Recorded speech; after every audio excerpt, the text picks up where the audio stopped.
experience of back home and being a girl, and and then coming here to America is a whole different world, and you have to adjust in it, right? Yeah.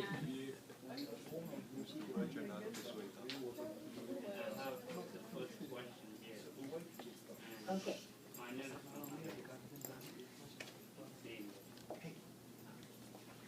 Okay. Yeah, the question I have is, war has affected my family, and when they told me about it, I felt sad that this was you were a young woman, and now live in America just like me. So, what was the worst thing that happened to you? That happened during the war, and what did you learn from it? Well, the worst thing happened during the war. There were a few things that happened that are bad. Leaving my home, going to the countryside was one of the horrible things because, you have to leave the house, you have to leave the dog, you have to leave everything behind you. And you see all these people, like, going out of the city trying to find shelter. So that was one of the bad things. The second bad thing was, if you guys remember in a few pages earlier, when the whole house was moving and we don't know what to do about it, and the whole ceiling was about to crack. So those are the few things that I remember and will always remember. And I'm sure all of you have certain memories from back home that you feel upset a bit when you remember them. So those are like the worst thing that happened. But when I came here to America, like the first, whenever I hear if you have guys seen the bridges that open and close, so when they close, sometimes they make a big loud sound. Sounds like a bomb to me. So it's like similar to that.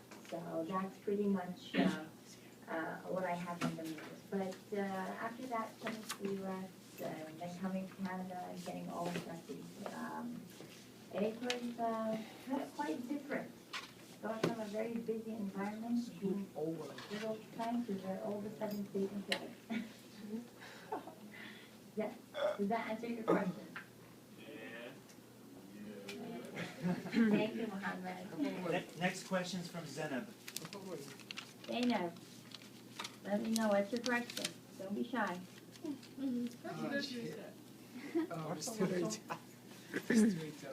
What did you think of the leaders of Iraq and the United States when they started attacking?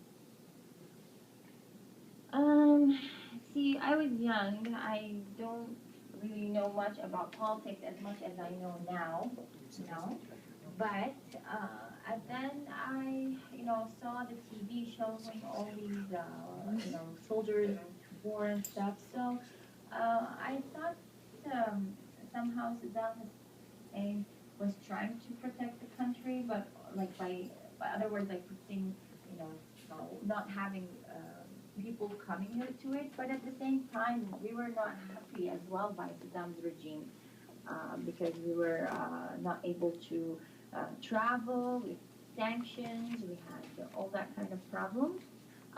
But when we saw, like, for example, Bush coming on TV, giving the warning, it's like, the whole country is dependent on one person that has to surrender within a certain amount of time.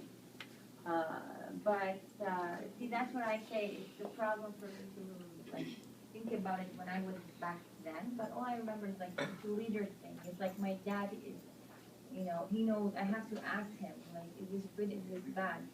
So I'm indifferent on that, like, after all these years, Don't forget, like, a lot of Americans did go to Iraq for 10 years, like, until they withdraw all their troops out there. So it's been a lot of work for them, too. So I would say leaders are cruel. And if you don't know the word cruel, as in, like, how would I explain it to you guys? It basically is up to them, and they forget sometimes about people and how they feel. Okay? Our next question is from Fatima. Fatima, go ahead. From your diary, you are impliedly impliedly a brave and impulsive. I don't know how to say a brave and hopeful woman, what would you do, or are you doing anything to help people whose country is in a price war? Sorry, Fatima, can you repeat your question? I'll just give a Is quick. that the last part, if I'm doing anything to help people? She wanted to know if you But, have found a way to help people give back, to make a difference that way, because Fatima wants to make a difference in the world. Okay. You want to make ways to make difference in the world, but first you have to have your education. To do anything different, you have to be educated, you have to know language, you have to be, like for example, why are you learning English right now? So you become better in doing things around there in the U.S. When you learn the language, then you can read. When you read, you can also be observed to new books, and therefore you can be educated and argue things and understand things around you. So if you want to make a difference, get that education, for example, you can defend people. So, for example, you can go and help people from back home that need help and maybe give them a better life in America and protect them if they're in trouble. So, if you want, also there's the understanding of people like, because 3 years from now, you'll be adjusted to your life in America, but there will be always new people who need help, who will come to America who are new, and that's how you help them. And that's one way helping where you want. If you want to go international, there's a lot of NGOs out there. You can be in part of them, and you can help a lot of victims of war. There is women who need help. There are children who are basically need medication and food around the world. Water. There's some countries who do not have water, so you can also help in that. So there's lots of ways. Our next question is from Claudia. She's from Cuba. Okay, Claudia, let me know. What's your question? Yeah. Hi. My question is, you remember when you wrote about how you talked to some American soldiers for the first time? Yeah. Weren't you scared of talking to them or getting close to them? Since they were attacking. Okay, we always have to remember when you talk to a policeman, you see him in this big, suit and standing tall. Maybe have a gun, maybe not. Your first image, you're like, yeah, I'm talking to a cop. When you see a cop on the street, don't you feel sometimes a bit scared? But at the times you feel comfortable that he's there, to protect you, right? Yeah. So it's like the same thing. And I'm sure you see a lot of cops around there who are good looking, stand tall, have a strong personality. So it's like the same thing. I was scared a bit because there are new people who are taking over, they're making sure everything go in line in the cars. It's no longer our people, as Iraqis, it's new people. So I was scared, but at the same time, let's remember, behind this whole suit, there is a human, there is a person, and he also had maybe a family, he had kids, he had his parents, and he left his home back in America, coming all the way to Iraq. So, yeah, as much as I felt comfortable with him, at the same time I was feeling scared. Does that answer your question? Yeah, thank you. You're welcome. Okay, our next question is from Shukri. Shukri, what's your question? Hi, my name is Shukri. I had a question. No, okay, be louder. Shukri, squeeze through.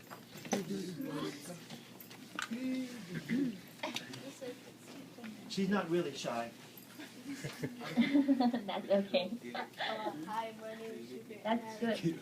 I have a question about were any family members involved injured?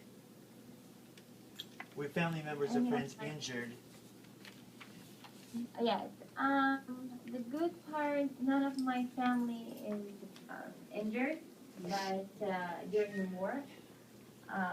But some of them had lost their houses, lost some of their property. They're after I finished writing the diary and things like this.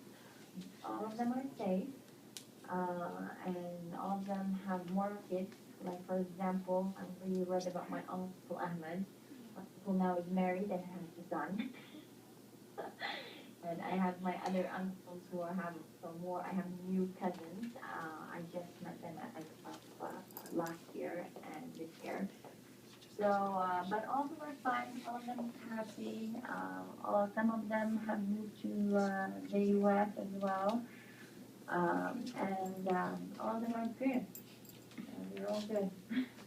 Our next question is from Nazreen. Yes. Hi, Nasreen. Hi, Thura. My question is that in almost all of your diaries, you had experience with bomb explosions. Did you have like nightmares almost every day? And if you see things like that, maybe in TV or news, do you get a flashback? Yes, absolutely. When you go through a war, you cannot forget the sound of bombs and the sound of, people wanting to be like, turn off the lights, be away from glass, hiding in corners. Those things you cannot forget because, and I watch TV right now, what's happening to Syria, I can relate to them. I know how they feel. I know what their problems are right now, and from food, from getting water, to finding shelter, there's no fridges open are not working, so they can store their food. So yes, I do have sometimes nightmares. So over time they become less and less. So now I rarely have nightmares, but when they do, yes, they're related to when I was back home. Our next question is from Nikki. Yes. Also known as Asio. Oh, hi, Asia.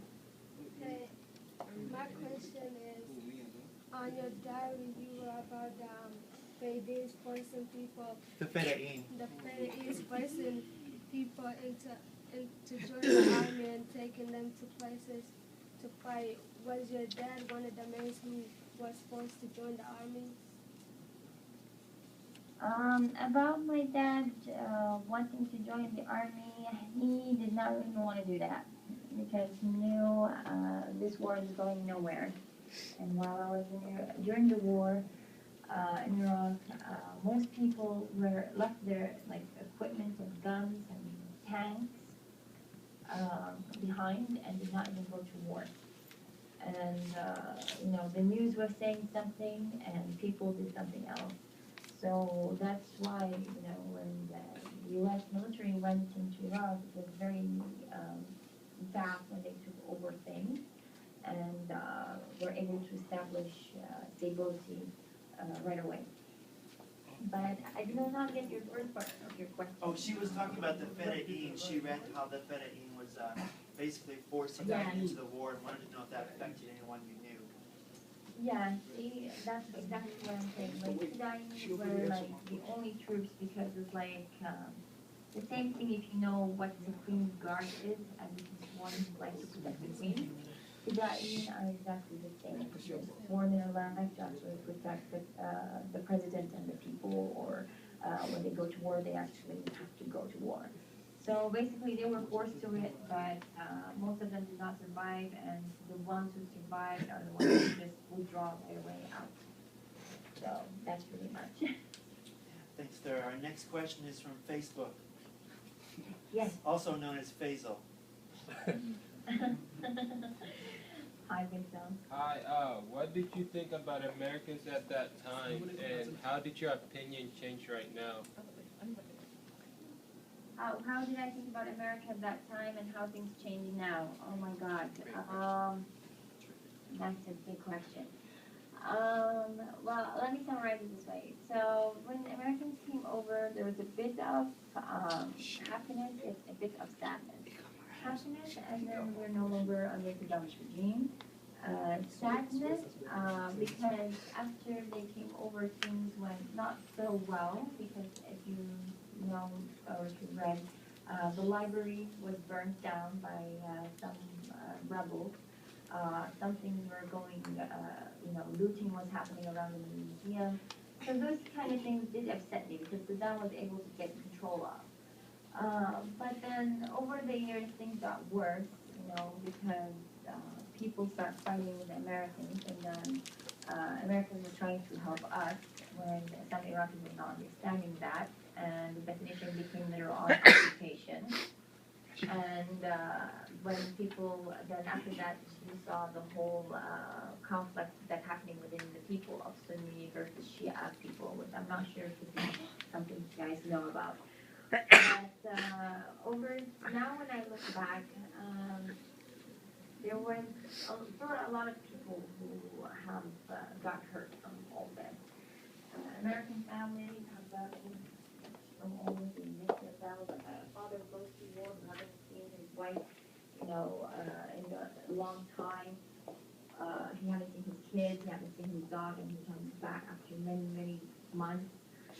That's hard for him as well. And the same thing for our people. They're like, I don't understand how things go. There's a person from a different country, from a different part of the world, who doesn't understand my culture, and I have to explain it to him as well. So I don't think it was a good idea in some way, but also, that's how things go. You cannot control what's going to happen tomorrow. So I don't know. I would say there's a good side to it and there's a bad side. As I said, there's a good side, we got rid of Saddam Hussein, and there's a bad side. My country is no longer the same 10 years ago. Thank So you, there's any answer. Our next question is from, sorry to rush, I just want to give every student a chance, but the next one that's is, okay. I know you have to go to work too. This is Halima. Oh, hello. Assalamu alaikum. Walaikum assalam. My question is, what is the first thing that came into your mind from the attack? Oh my God, the first thing came to mind when believe it or not, we were getting ready for the attack. So we had to hide all our crystals in the house, some of the pieces that, we put the accessories on the tables, ashtrays, chandeliers, some of them wrap them up. We took everything down and keeping the windows from making sure they won't break or shatter around. So it was a lot of work when we knew we were about to get into battle. And my school as well was closing down. We were putting stuff away from the labs because, I was in pharmaceutical, so there is lots of chemicals in the labs. So we had to put them away.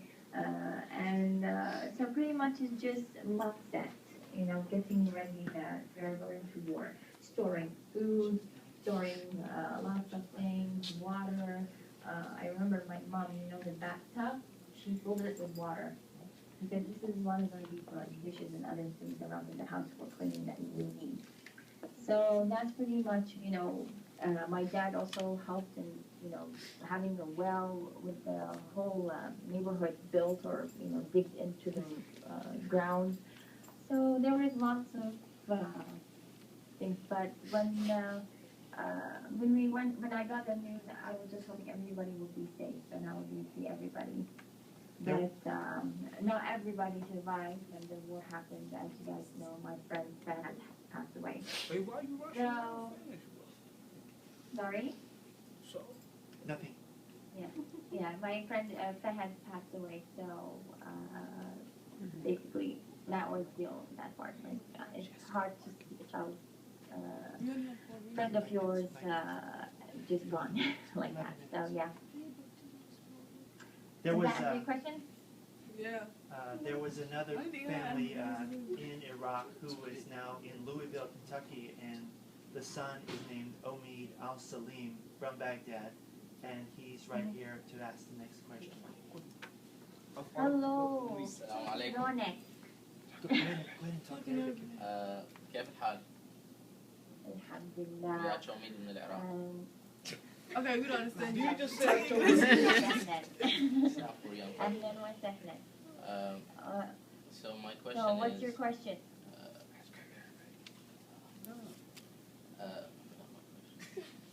say it in the language. Come on, give it a try. Yeah, is there something that happened to you during the war that you couldn't like put it in the diary? What is it and why didn't you put it? Well, it's a small, as you guys see, it's a small book. The original one was like 2 times as big the size that you guys have right now.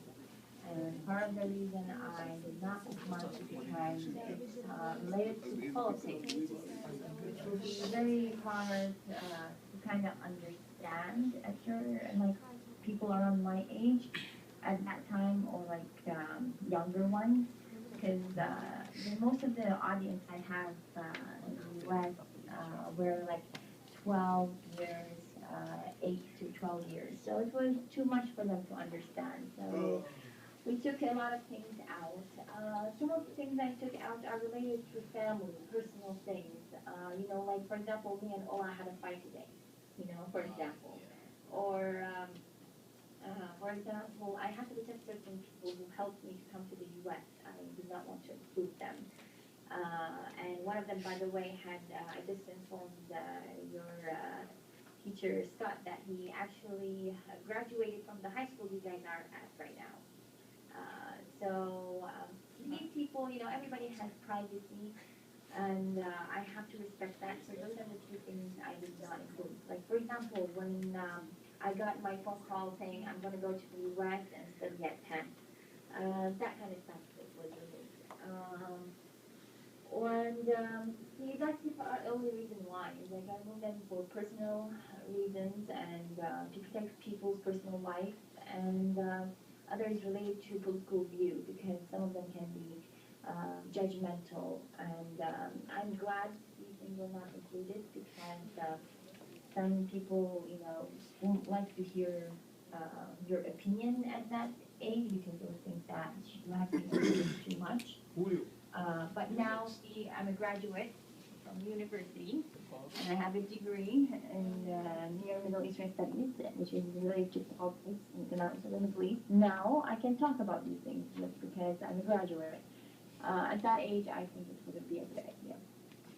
So if that makes any sense. Like, for example, would you say, like, today your mom had said Timbambamia? No, you won't write that. So. No, I was just looking for something like really important. Yeah. Yeah. Yeah, thank you. Anyway. Nothing really. Yeah, Timbambamia, by the way, to consider there is rice and okra.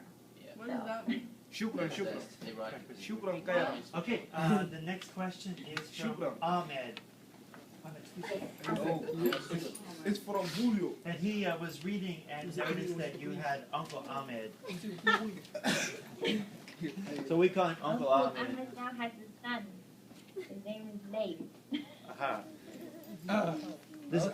His name's intestine. Okay, my question is, when you were forced out of your house and had to live in a village, how did you keep such a positive attitude? When you go to a farm, just for example, leave the city, right now in Kentucky, go to a farm.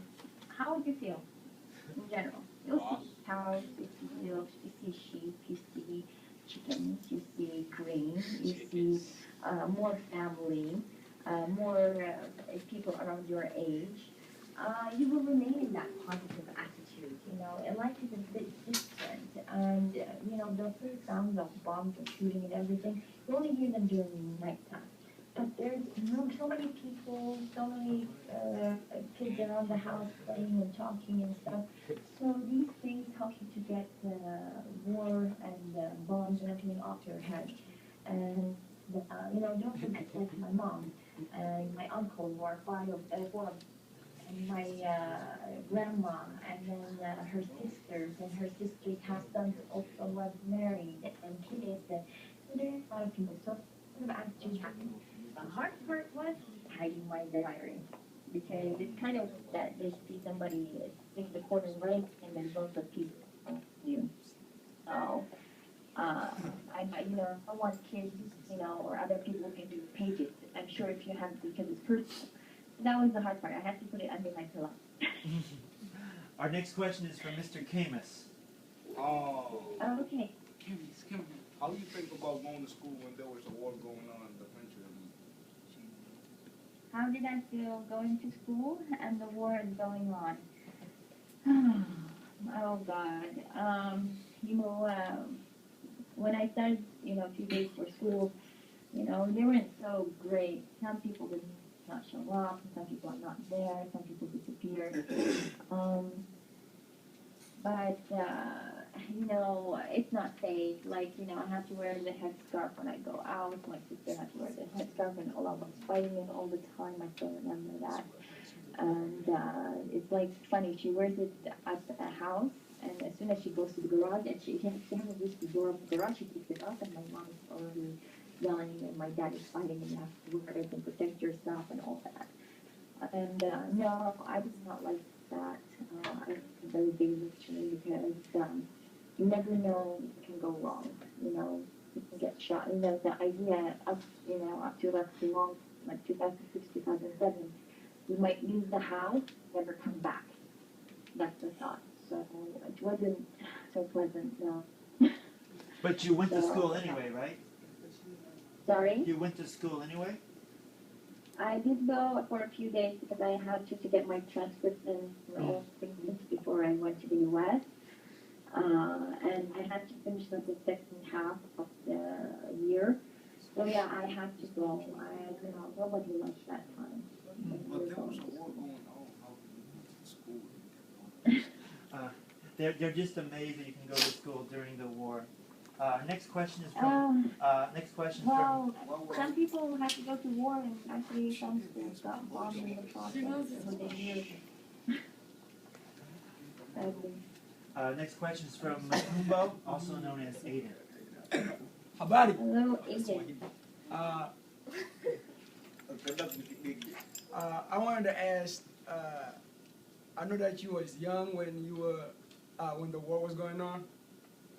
But how did it? Do you have any idea how it affected your sister Sama? Sorry, do I know how this thing affected Sama? Like, do you have any idea of how it affected your sister Sama? Okay, Sama got affected a lot during the war. She went from playing with Barbies, growing girls, walking under a nice sunny day, to drawing planes and missiles and, houses being destroyed. That affected Sama like a lot. And for her, she was at age 7, 8 still. Those memories will remain with her. I had them the same because I went through the Gulf War.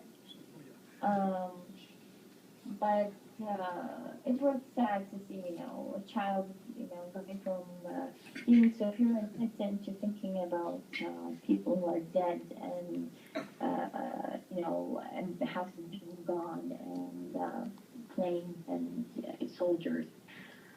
So when she moved years later to Jordan, that's where she is now, it kind of, was hard for her at the beginning because, we're in a new country, there's no bombs here, and she always has to be cautious of everything around her.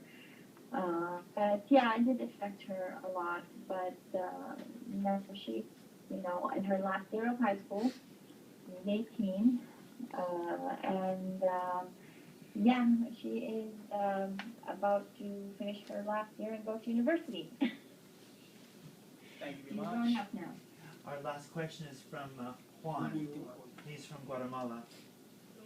Hi, Juan. How are you doing? Good. How you doing? My question is, you said in the diary, every year you usually to celebrate that year, then actually you have a picnic, music, dancing, then, but that year during the, but how your family celebrate the New Year and that day? Okay. So the sad part, we no longer celebrate that holiday because Nowruz is Persian New Year, for you who don't know that. Persian New Year's used to be Nowruz, which is a Kurdish holiday. We used to celebrate it in Iraq. Jordan don't celebrate it, so it's not a day off. So I'm sure you can attend one if you want to see the Persian New Year's, the same exact way we celebrated back in Iraq. Basically, lots of a big feast, lots of people dancing, colorful dresses, people who are happy, candles lit up. But sadly, my family no longer celebrates that holiday. But I try to go to ones that are local around here in Waterloo and just be with people who celebrate the same thing, who are Kurdish, Persians, depending. So yeah, it's no longer happening. Sorry, Thura, we have just one more question. This is Michelle Arnold. She's a local television reporter, and she comes here in my class to try to make a difference. Hello. Thank you, Michelle, for trying to do that. Oh, you're welcome. Anyways, my question is, well, first off, my stepdad is from Kuwait, so my half brothers, they're both half Kuwaiti, and growing up with them, I've realized there's a lot of misperceptions about Middle Eastern people in general, especially since 9/11. But even before that, what do you want people to know, Americans especially, to know about the Iraqi people and Middle Eastern culture? What do you want people to get? Because I'm sure you encounter ignorance often. Oh my gosh. I believe sometimes they should know that the two backgrounds are so different, East versus West, and it's kind of hard to understand how a Middle Eastern life goes by the day and what's their priorities. You know, priorities over there is like basically trying to be happy, eating, sleeping, and other things. Not a harsh work environment like here in the U.S. where you wake up from 7 going to work and all the way till like 5 o'clock and you get to home at 6. Over there it's not like that. It's more focused about religion, more focused about family, going to work for a few hours, making the most out of it, and that's how it is. Freedom, there's just so much those cultures could be exposed to the definition of freedom because you cannot explain to them what's freedom in the Western countries versus what's freedom over there. Because after all, you have to do, I believe, the educational part in terms of what women's rights mean, what women have to do in society. Like you already maybe know, women in Saudi Arabia weren't allowed to drive until recently.